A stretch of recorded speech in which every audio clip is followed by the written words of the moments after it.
the highly anticipated Disney animated musical Moana 2 opens in theaters on November 27th, and we're thrilled to have producer Christina Chen with us, along with Hualālai Chung, the voice of Moni. Welcome to both of you. Thank you so much for having us. Yes, I'm so excited to hear about this. So Christina, let's start with you. Tell us about the movie. Oh my gosh. So Moana 2 is a Moana on a crazy, incredible adventure. If the first film is about Moana finding out who she is as a wayfinder, Moana 2 is about who she can be as a wayfinder. It's set 3 years into the future after the first film ended. Moana's a little bit older, a little bit bolder and wiser, and so she has a crew this time. The stakes are higher. She's now a leader of her people, and it's really just trying to see what kind of adventure she gets into. I can't wait for this. It's so highly anticipated, this sequel.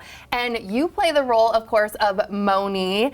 Tell me about him. So Moni, I like to tell everybody that Moni's like everyone's best friend. He's whimsical, he's so fun-loving, good-hearted, so much so that he's kind of blanking out about reality around him. He's one of Maui's biggest fans, obsessively so. Okay, fanboy status. Totally, and he's actually recruited onto the crew as Motunui's finest historian, and how he serves his purpose is to kind of recite tales and legends to help navigate the crew in this new journey. Aside from being this big, brawny oarsman.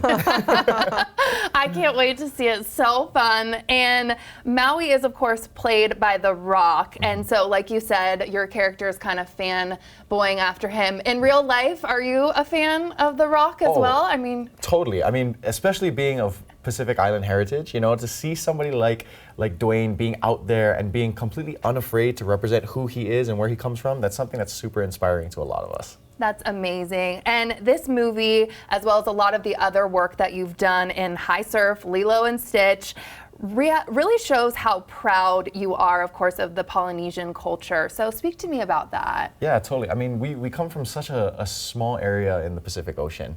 And, you know, for so long, we've always kind of segregated one another and kind of looked as individual pieces of the Pacific, you know, being Hawaii, Samoa, Tonga. And one of the beauties of Moana and how Moana kind of captures Pacific Island heritage is it really brings all of that together, you know, which is a heavily underlying tone and theme to the movie is community, building all of us together and looking at us as a whole. So I'm really grateful to be of Pacific Island heritage and to be represented through this film and to represent all of our people.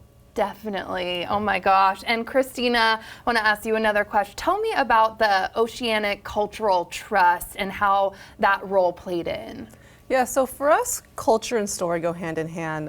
The Oceanic Cultural Trust, led by Kaliko Hurley, is a group of consultants across all the different regions of the Pacific Islander community. And it's really to make sure that we lead with authenticity. The beauty of Moana is because it's grounded in that realism. And I think we want to make sure that, yes, it's a fictional world, but making sure it's rooted in that authenticity, make sure that it feels actually universal for us all.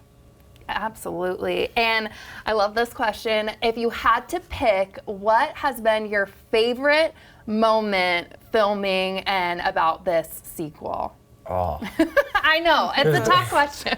There's so many to try to choose one, but I will say there was an opportunity that I had to fly out from Hawaii to Burbank and work in the studio with all the team in person. Wow. And there's a scene in the movie that I won't give too much away with, but where Moni gets to speak to the idea that he's told some of the most amazing stories of Motunui his entire life, and never in a million years would he think that he got to be in one. And that kind of speaks to me, you know, growing up being such a huge Disney fan and such a huge Disney kid, but also being so passionate about my culture as a Polynesian as a whole. Yes. You know, I remember walking down Main Street and looking around at all of the different decor and all the different, you know, park elements and just thinking, man, if there was ever an opportunity to pair up my culture with what Disney does and what Disney brings to people all around the world, like that'd be such a dream come true. And then voicing that line, doing that scene, it all fled in all at once. And it was crazy, it was emotional, and it's one of the moments I'll take with me for the rest of my life.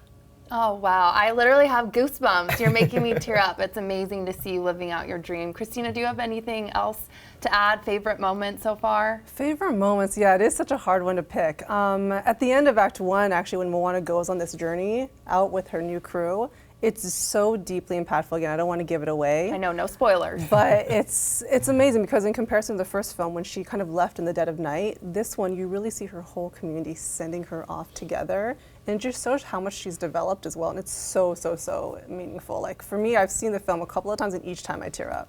Oh, So we can't wait for people to I know. see Well, it. in the first one, I feel like we're all crying, laughing, and so I'm sure this will be the same for the second. Thank you so much to both of you for being here. No, thank you for having us. We can't wait for people to watch it. Yes. And again, you can go see Moana 2 in the theaters starting November 27th. And of course, it's sounding like so much fun.